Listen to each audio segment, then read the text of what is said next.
Hello বন্ধুরা, আমি Suchismita, welcome to my video. আমার স্টুডেন্টদের সামনে একটি আঁকার বাৎসরিক পরীক্ষা আছে। তো আঁকার বাৎসরিক পরীক্ষায় একটা ড্রয়িং খাতা দেওয়া হয়েছে, সেটা তো ওরা কমপ্লিট করে ফেলেছে।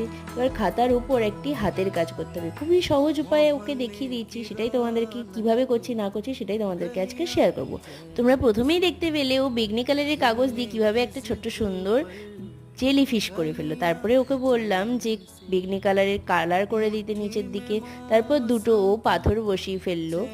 জলের তলার দৃশ্য যেহেতু করছি, সামুদ্রিক ঘাস এবং কাঁকড়া ছাড়া কেমন ফাঁকা ফাঁকা লাগে না, তাই ছোট্ট কিউট টাইপের কাঁকড়া করে ফেললো। তারপরে বলে দিলাম দুটো কিউট কিউট চোখ করে দিতে। কিউট কিউট চোখ করে দেওয়ার পর জলের তলার দৃশ্য করছি। মাছ না হলে তো ফাঁকা থাকে জলের তলা, তাই মাছ করে দেওয়ার পর কিছু জলের দানা করে দিল। আমার স্টুডেন্টদের তৈরি করা এই সুন্দর সহজ উপায়ের হাতের কাজটি তোমাদের কেমন লাগলো অবশ্যই জানিও। আবার চলে আসবো নতুন ভিডিও নিয়ে। টাটা।